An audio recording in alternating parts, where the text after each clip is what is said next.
Hello, everybody. Thank you for joining me. This is Game God Fluent, bringing you episode 1 of what's going to be another Let's Try on my channel.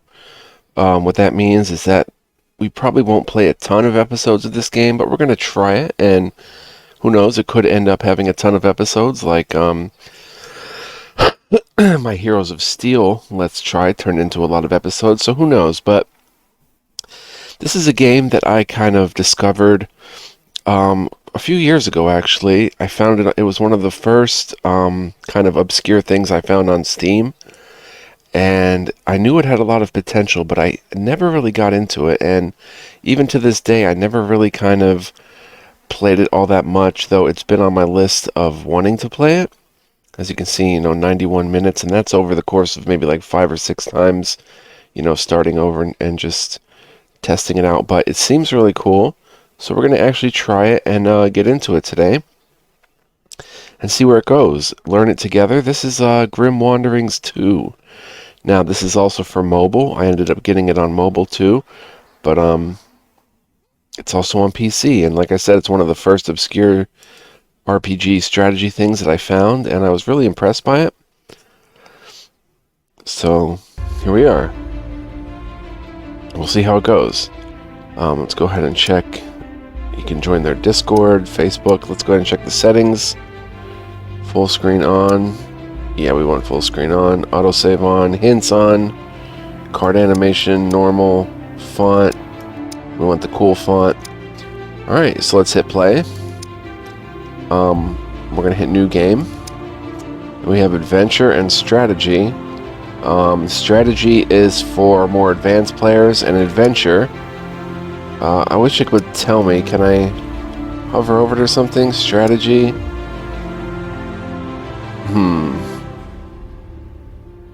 Easy's recommended. Normal. I don't know if I wanted to do that. Just kind of, I don't think I've ever pressed strategy, and there seems to be no tutorial mode for this.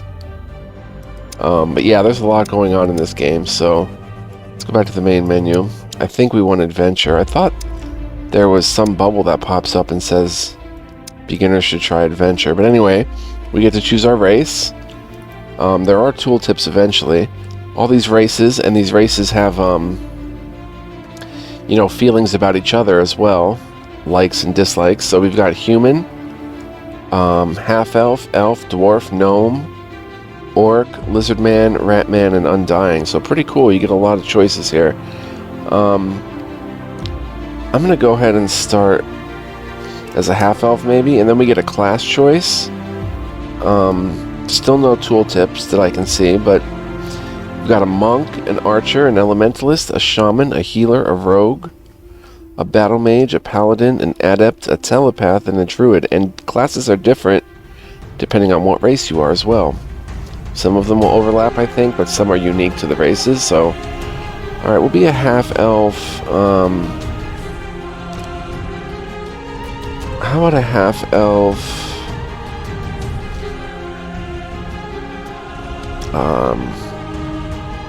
Paladin.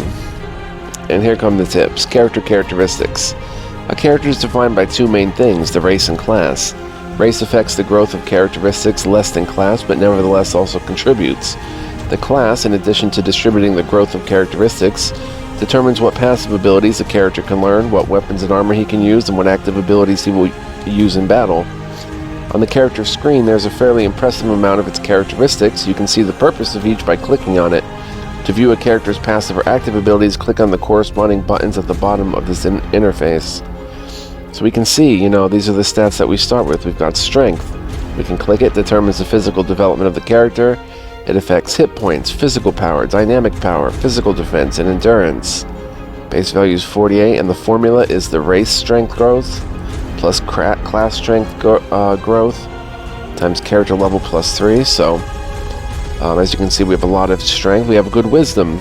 Defines the character's spirituality. It affects magic power, spiritual power, magic accuracy, magic defense, reflection, resistance, and blocks. So as you see, a lot going on behind the scenes here. Good vitality.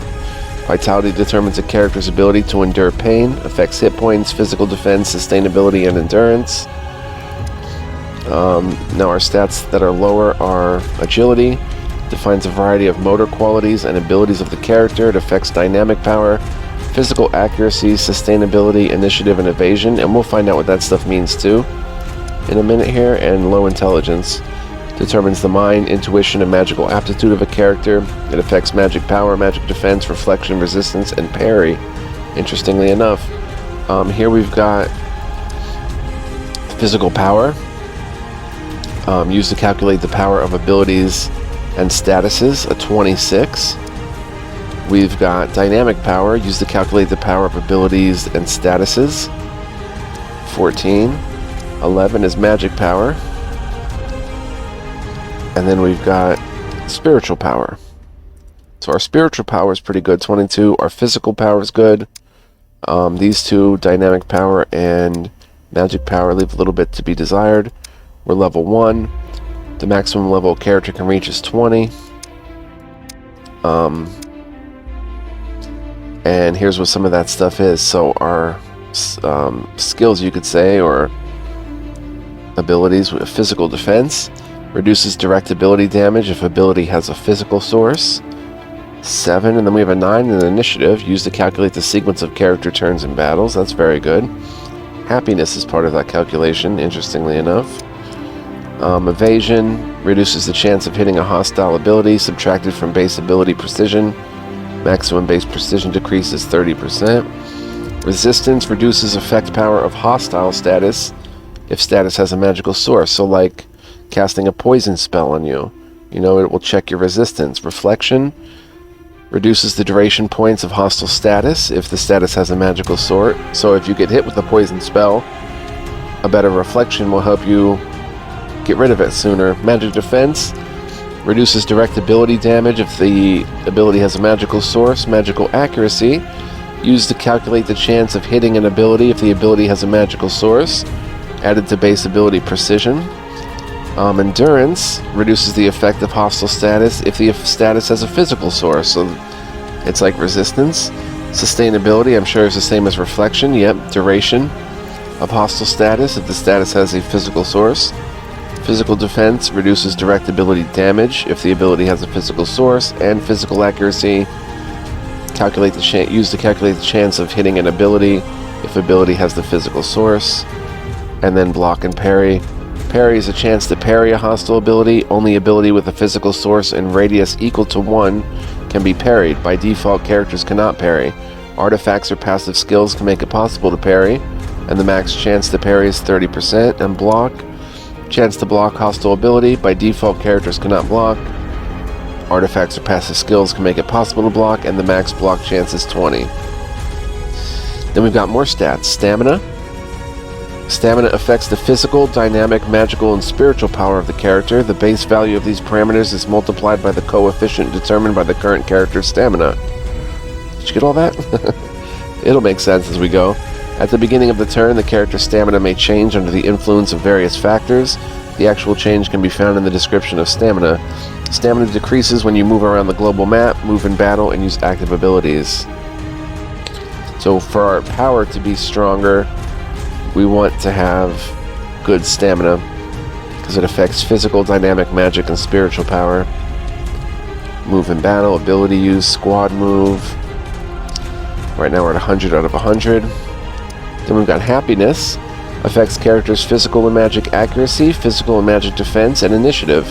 The base value of these parameters is multiplied by the coefficient determined by the current character happiness. At the beginning of the turn, same thing, the character's happiness may change under the influence of various factors.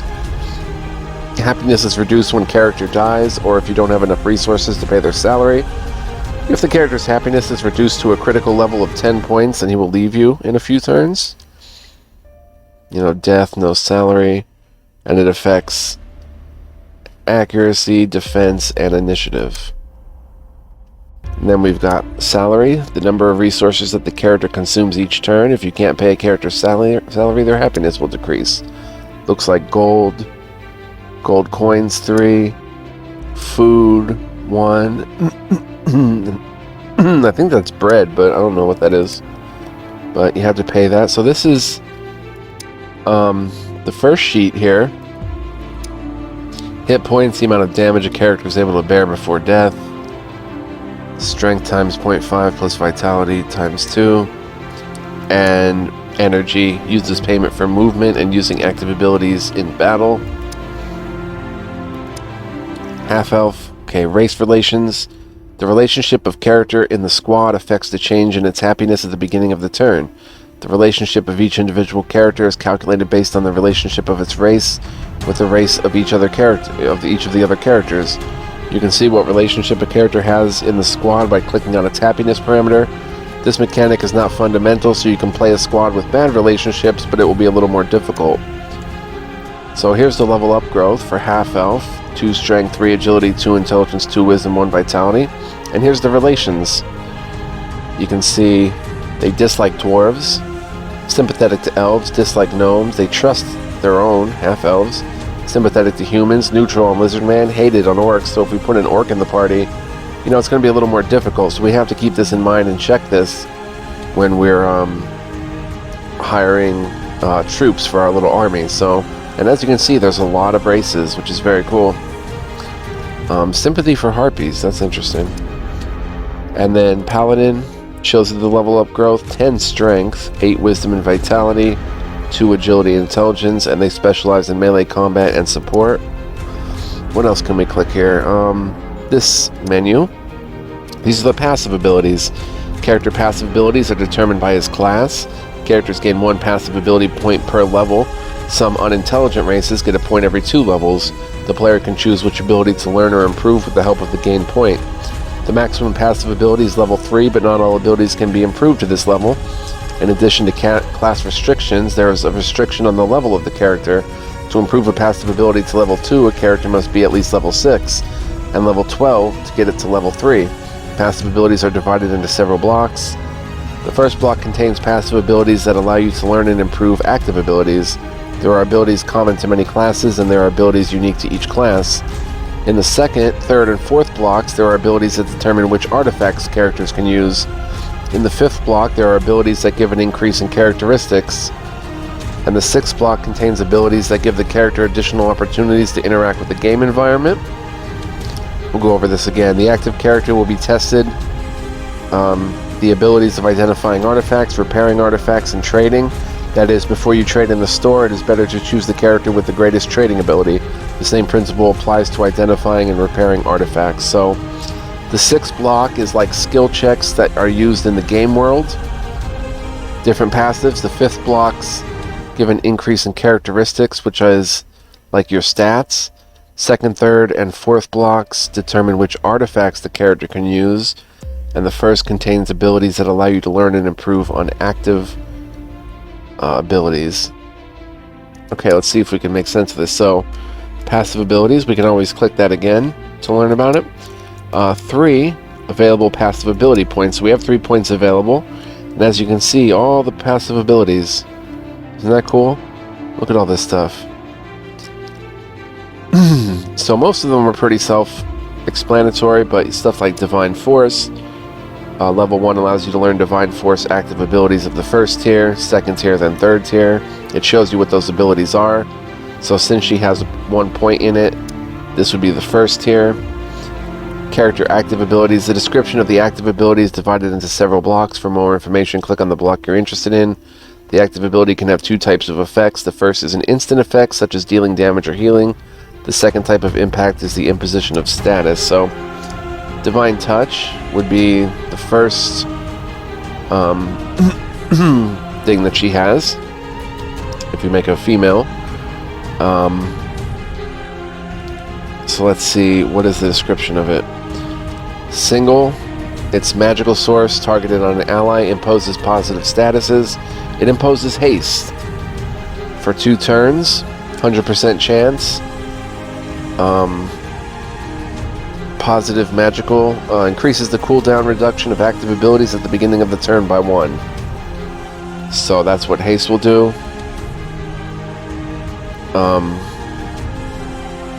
And that's what Divine Force does. It essentially casts haste. Has a 4 cooldown, uses 6 energy, 2 radius. Alright, so that's pretty cool. Then... Okay, so this entire row here is 1 point. No. This takes 2 points. Heal takes 2 points.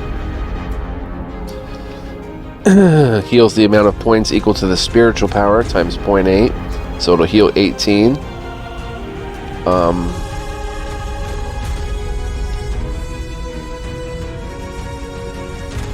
Let's see. Looks like a basic heal spell on an ally.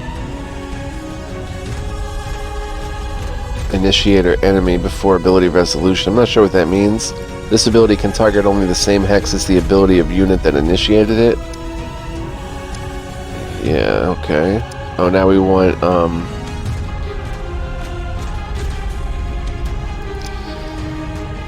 Divine Force. This takes 3. Okay, I get it. Self-sacrifice imposes positive status of live shield.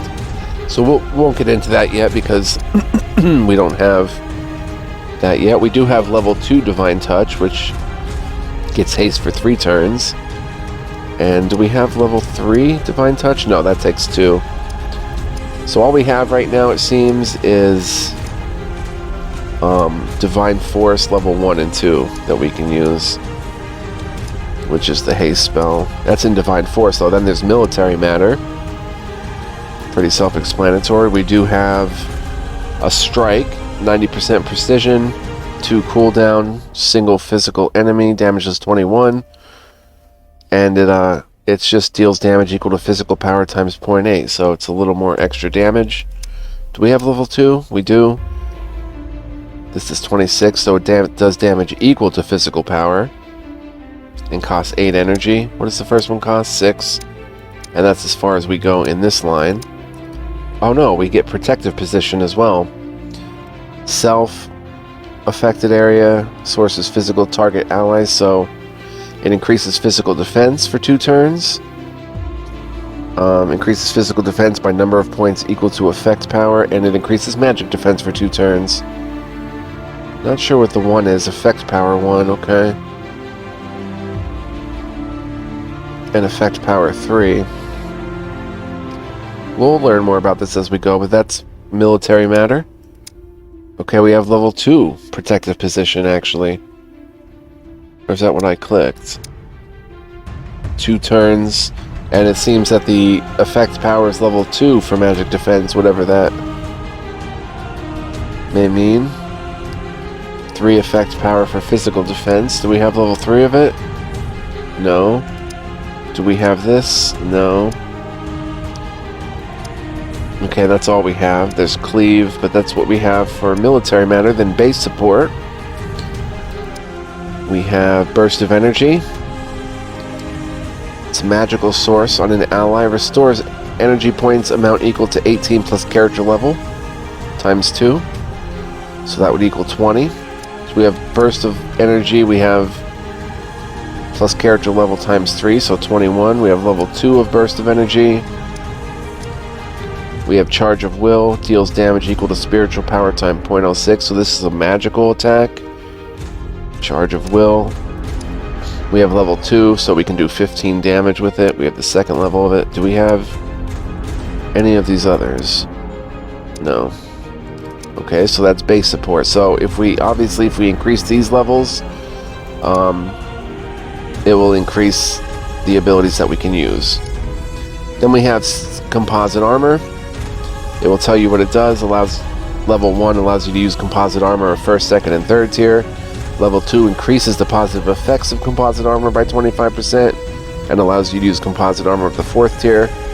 Level 3 neutralizes base negative effects of used composite armor, and 5th tier is available, so we can only get 1 tier in that, but heavy armor can go 3 tiers, shield can go 2, so I'm not going to look at every single one of these effects and stuff.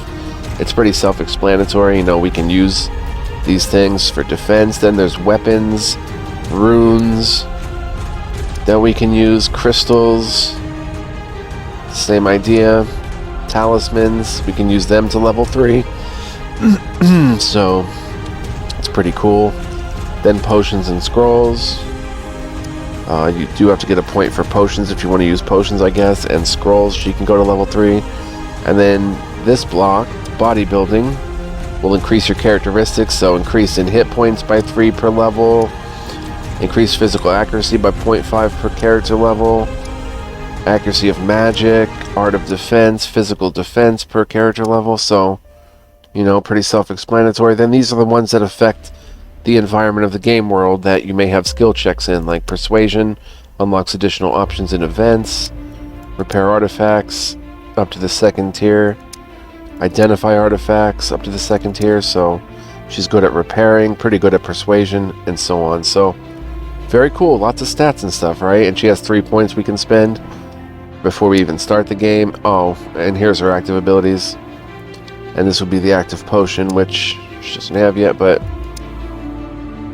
actually, for some reason, these are level 1. I guess she doesn't have level 2. She has level 1 abilities, which makes more sense, but I wonder why it showed that. Maybe, oh, she probably has to train to unlock that, right? Train with somebody to increase the power of these, even though she has the proper amount in military matter. She would need to train to advance the skill to the 2nd and 3rd tiers. Makes sense. And that is, whoops, and that is the character, basically. So, we can choose this as our main character. We can look at other characters. Let's mess around with a few races and stuff. See what dwarfs get. They get knight, barbarian, archer, elementalist, shaman, leper, thrower, battle mage, paladin, adept, chosen, and druid. Whoops. Humans get monk, knight, archer, necromancer, leper, ninja, assassin, witcher, paladin, storm herald, druid. So lots of cool stuff going on. Elves, commander, gnomes, warrior, telepath. I think each class has a special class. Barbarian, blood mage, bard, that's orcs, lizardmen, blood mage, leper, ninja, thrower, chosen, bard, ratmen, blood mage, ninja, rogue. I think these all have the same, right? Yeah, these look all the same from these last few classes. Maybe not. Telepath, assassin, battle mage, adept. Alright, these are the undying, so so let's get a little further. Let's take our half-elf paladin and we'll pick her. I guess we'll add 3 points in passive abilities. Well, actually, let's just... Can we see what else she has? Doesn't let us see what artifact she's carrying, but yeah, let's choose her. Okay, here we have difficult, easy's recommended. I'll just play on normal for now. The earth shuddered beneath this... whoops. Let's just skip it for now. We'll restart and read through that, but I just want to get to more of the tutorial. Events are an important part of the gameplay. In them, the player is described a certain situation, and he must choose one of the proposed options. Some of the options may not be available depending on different circumstances. In addition to situation description and options, the event interface shows which hexagon it is happening on, and which squad potentially confronts the player. Information about the squad may be hidden or changed depending on the player's actions, or the opposing squad may not exist at all. So, we'll just get through this. This is the first event. We'll just hit continue. You got a new quest, Anxious Dream. You receive your first quest. To view the list of your quests, click on the scroll button in the lower left. The first thing you should do is go to your native village. To do this, click on the hexagon where your squad is located and select the appropriate menu item. There you can hire companions and buy equipment. So we can click on our hex. We can go to the village, which is on this hex. Hex description. You can explore the territory on the hexagons that you own. To explore this territory, it's necessary that the player's squad is located on the hexagon under investigation. Exploring the territory, you will encounter various events. Most events end the turn of the squad, meaning that its movement points become 0 and it's no longer able to explore the territory. So on each hexagon, like this hexagon, you also get different places to explore. There's a swamp which leads to a glade. There's a peak which leads to a river, a glade, a river, a hamlet worth event level 2. So depending on what you click here, and it shows you some stuff over here. There's construction we'll eventually do. It gives you a preview of what level the event is going to be. So even on the hexagon itself, it has all this. But that's not all. Each hexagon, of course, has its own events. Squad description. The squad interface contains portraits of the characters that are part of it. There are also switches on top between the squad, artifact storage, and ingredient storage. Character's portrait, in addition to its appearance, shows useful information. The character level is displayed at the bottom left. There's a character class icon at the bottom right. At the bottom center are health points and energy points. Also, the portrait can display the status of the character that requires the player's attention. Inventory. Most characters are able to wear artifacts. They significantly enhance the characters. In order to use most of the artifacts, you need a corresponding passive ability, which we saw previously. There's an icon at the top of the interface that allows you to switch to a mode that is more convenient for viewing and editing the squad artifact storage. So our squad only has her in it right now. I guess we didn't even get to name her, or maybe there are no names. All the stats that we saw. Our passive abilities, character active abilities are used in battles. You can learn or improve active abilities in training centers, so there you go. You need training centers. And the game contains scrolls and potions that give additional active abilities. Alright. But if we click her, we can look here, and these are all the slots for gear, actually. There's our inventory. Pants, belt, weapon, shield, armor, so all that cool loot and stuff. There are no artifacts on the active character that need repairing. You can repair 2 ring slots, an amulet. So obviously we have nothing. So your first move, which again we're going to restart and do this kind of seriously, but I'm just showing you guys for the sake of this first episode before we really dive in, that we can go to the village. White Edge is a small village that does not stand out in any way. You grew up in it, and every time you come here, your soul is warmed by pleasant memories from your childhood. We can plunder it, go to the tavern, training center, infirmary, resources shop, potion shop, artifact shop, hire troops. These, I believe, are the troops available. Ratmen ninjas, who come equipped with stuff. Oh, artifact descriptions. The artifacts you put on the character, giving him certain bonuses. The bonuses can be found from the artifact's description. An artifact may be unidentified. A character with the appropriate passive ability can identify it, or it can be done in the store. Most artifacts have a durability and they break down over time. A broken artifact will not give bonuses. You can repair them in a forge, or a character with the appropriate passive ability can do it. So we see this Ratman ninja. He comes with a dagger, which shows you the stats. Gloves, and they show you all what they do. Leather pants. Leather boots, which are blue, which are probably rare or something. Leather shoulder pads, leather armor. An amulet that gives 5 dynamic power, 2 magic defense. So you can see all this. Here's consumables. He has a scroll. These abilities have a limited number of charges, at the end of which the scroll or potion disappears. Some of these abilities can be used not only in battle, but also on the global map. To use them, you need to drag a scroll or potion to the appropriate slot in the character's inventory. All potions provide ability that the character can use only on himself. Scrolls provide abilities that can target other characters as well. So he's got a scroll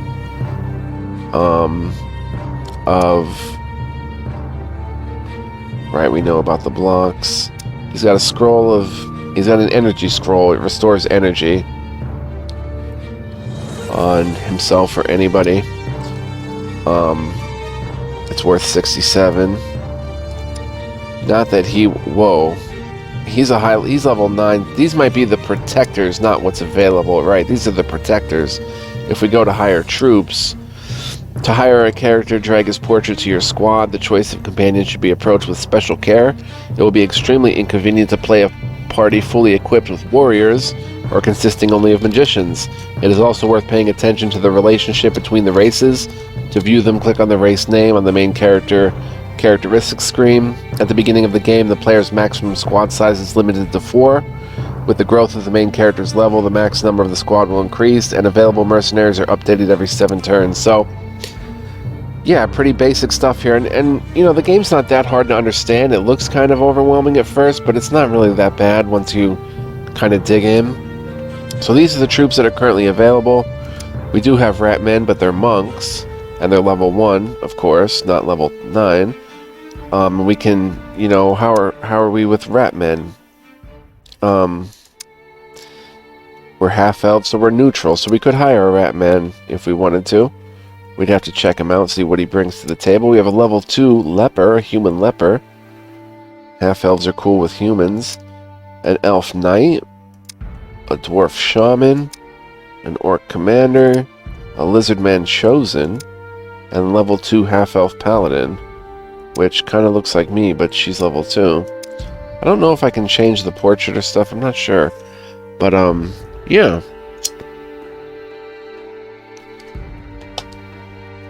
Hope you guys are understanding it so far, and, these are our stats up here. We have gold.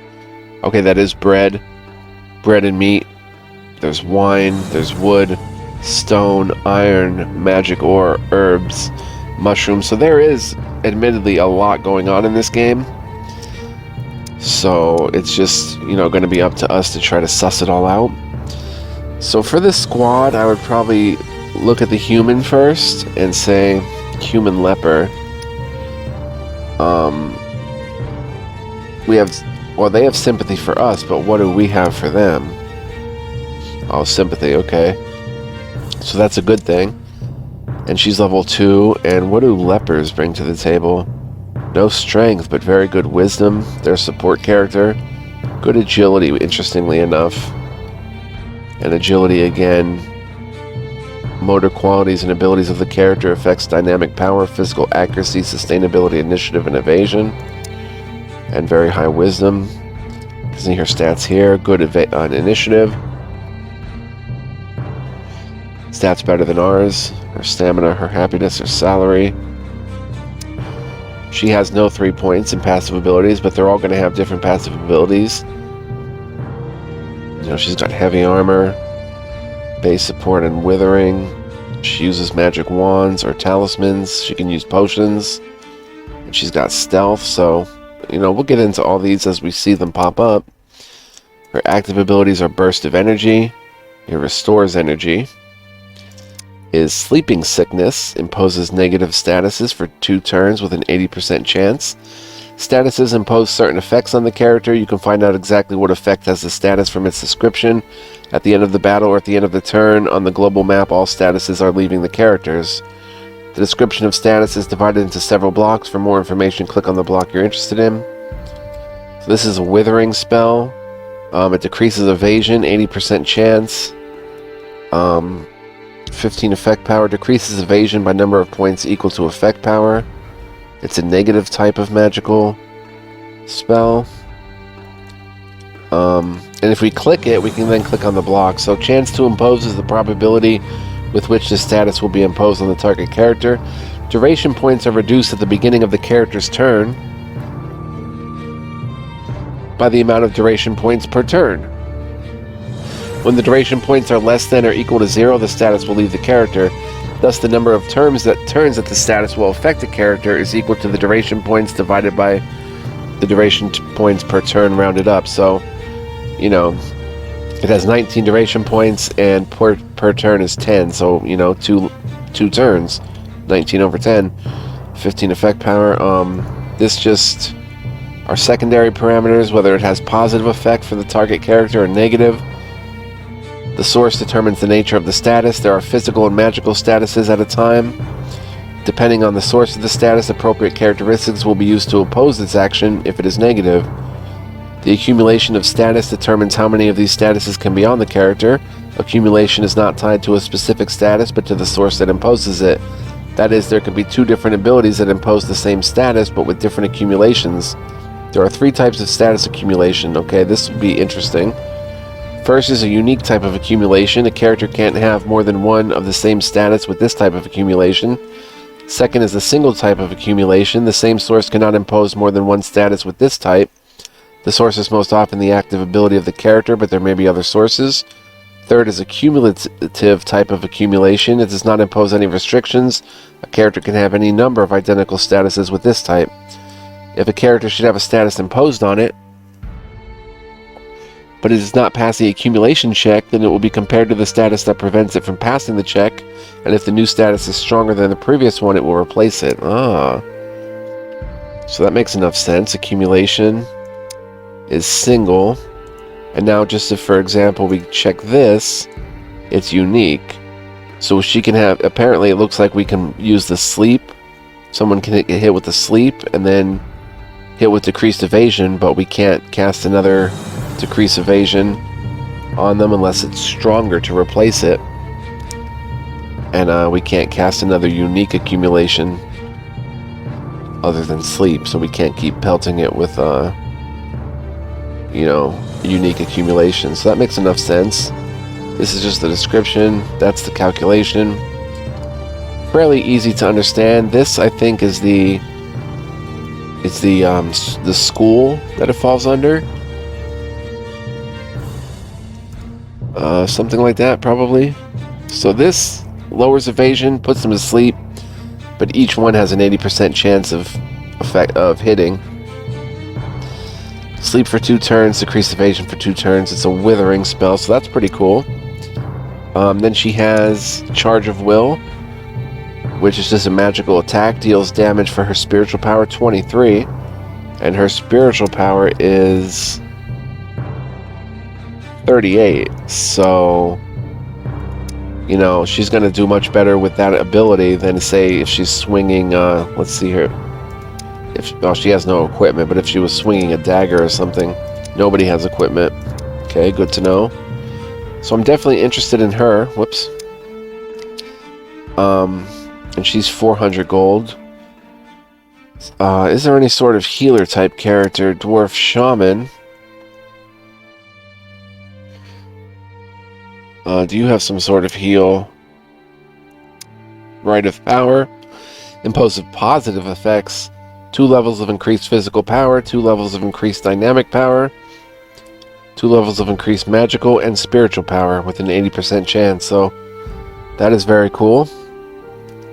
It hits all 4 at once. He also has Charge of Will, a magical attack, and Burst of Energy, Energy Restore. This is the Elf Knight, so I don't expect him to have healing. The Ratman Monk may have healing. Protective Position, increased physical defense on self or ally, and increased magic defense. The Chosen has Curse, imposes negative effect of Dark Fate, cannot be affected by positive effects except dissipation and purification, and it also deals damage. Also Charge of Will, and also Burst of Energy. So basic stuff at first. Wait, you have Divine Touch, 2 levels of haste, so no real healing. But maybe if we look here and see if anyone has potions or scrolls. Okay, well, this orc has both. The human has potions, the elf has scrolls. The Ratman has potions. Okay, so they come with one or the other usually. So Ratman Monk, level 2 Elf Knight, Dwarf Shaman, Orc Commander. We're probably not too fond of half-elves. Yeah, hated, so we don't really want to use orcs. A Lizardman Chosen. The half-elves... Oh, neutral. We're neutral on them, so I think it's the same here, right? Lizardman neutral, right? So we can hire this one. She's got some pretty balanced stats. Pretty good dynamic power and spiritual. Little bit of physical power. They eat a lot. Let's see. She can use scrolls, crystals, and crossbow. Plays without armor and has both base support and mysticism, which we can get into. Gusty Wind deals damage, moves the target character to a random adjacent hexagon. And Crushing Charge imposes Stupefy, focus character to skip his turn, plus deals quite a bit of damage. And of course Curse. Can get some range combat. She has base support, which we saw some of. Burst of energy, charge of will, magic armor, physical defense, and magical defense. And freshen reduces active abilities cooldown by 3, but this is a 3 point of base support. And takes 10 energy. And range combat can get abilities too. You can get shot, which is equal to physical power plus dynamic power. Can get shot in leg, which causes retention, prevents the character from moving, plus deals damage. And pain through shot deals damage equal to physical power plus dynamic power. Path through. Affected area determines how many hexagons and in what proportion to each other will be affected by the ability. The source determines the nature of the ability. There are physical and magical abilities. Okay, we know that. The features of the hexagon that can become the target of this ability. So it's the enemy, but it's a path through, so it'll go in a straight line and hit multiple targets, potentially. We can see what she's got. So I'd probably hire my 4 out of here. I don't think I want to wait 7 days. If I were really playing right now, which next episode we'll start a for real one. The Elf Knight looks good. And he's got Strike, Protective Position, which increases physical magic defense, and Immobility. Does damage and applies retention.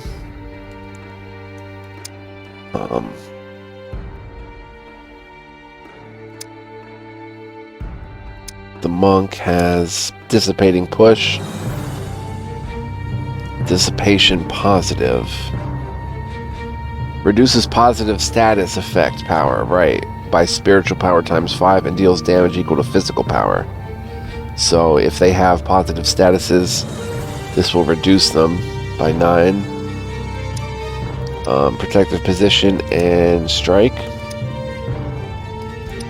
The Shaman has Burst of Energy, Charge of Will, and Rite of Power, which is very good. Increases all the power. Another Paladin has Divine Touch, Protective Position, and Strike. So I would definitely take her for the... Wait, was it that? What did I want her for? Didn't she have a sleep spell? I thought she had sleep right off the bat. She does. Sleep and increase evasion. So we definitely want to take her. She is a human leper. So we would just drag her like hire character for 400 coins. Yes. Her salary is that. She's got good magical and spiritual power. Then 2 more characters. We want probably a front line and a back line. It's probably the Elven Knight.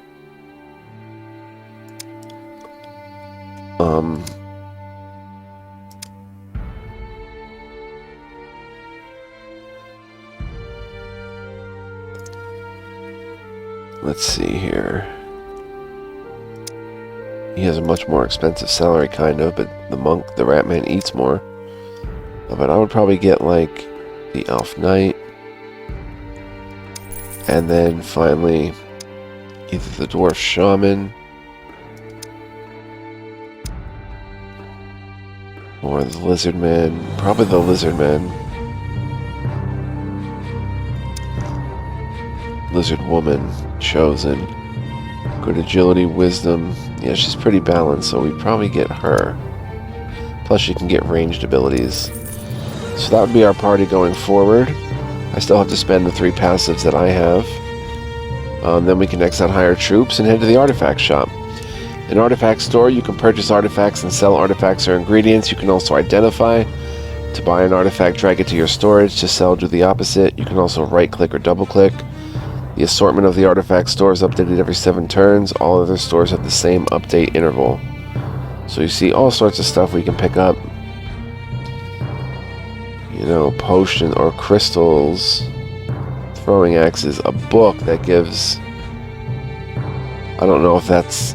Oh, that's an actual weapon, like for someone use a book. Talisman. Knuckles. Bow. So tons of stats and stuff. Very cool. Cloth armor. Throwing knives. Composite armor. So we'd have to see what we wanted for each character, and it lights up what they can use, and what they can't is darkened out. So we can get her like a magic wand. She's good with those. She uses heavy armor actually, so a heavy helmet and even heavy armor, but want to leave room for our knight. He uses composite and a two-handed sword. We can get him. For the chosen, we can get her a crossbow or a crystal. I'm not sure if crystals are long range or what. No, I guess not. So crossbow, and she can use even a throwing axe if we wanted. And then I can't use anything right now from here because I didn't put my passives out yet. So very cool. And you can organize by different, you know, slots. There's potions, resources, infirmary, training center, tavern. So we'll get into all this when we start the LT. So I just wanted to show you guys a little overview basically. And then we'll be, you know, you go questing. Oh, this shows the current party, okay. So we can leave, and then, you know, you can go explore different hexes. I think M might bring up, there's a map somehow. You do different quests, find different secrets, hunt for different artifacts, and basically travel across the land questing based on your quest journal. You'll complete quests. They can have several stages. The arrows on the top right, you can view the different stages you've already completed. There's a button that allows you to see which hexagon on the map the quest target is located. When you click it, the camera moves to the target hexagon marked with a cross. However, not all quests have the location of their target in advance. Right? So, Anxious Dream. This is the summary. You can see general information about the player's state of affairs. Here you can see the balance of the player's resources, that is, their change up and down each turn. Oh, that's very useful. You can click on the corresponding block to see more about what it consists of. In addition to the resource balance, the player's reputation and fame are shown here. Difficulty, day of the week, the outgoing, the income. So we have a lot outgoing, not much income, so we're going to have to like build stuff or something. I never got this far, but Anxious Dream, and it shows us where to go. So 1 second, guys. Alright, so it shows us where to go and stuff. Very cool. We'll definitely get into this a little deeper next time. Start a new character. Don't know if I'm going to be a paladin, but we'll see. But yeah, I just wanted to show you guys this overview. Hope you'll join me for this LT. It's not going to be an official LP or anything, so I'm just going to update it, you know, here and there and see how many episodes get made. So, hope you find some interest in it though, and you'll join me for this maybe epic journey. It's going to be fun. We haven't seen combat yet, which is also hexagon based and very cool. So, hope to see you guys in the next one. Thank you for watching this. I appreciate you all. Feel free to check out whatever you want on my channel or not. It's cool. Much love, peace, and joy, and I will see you in the next one. So long.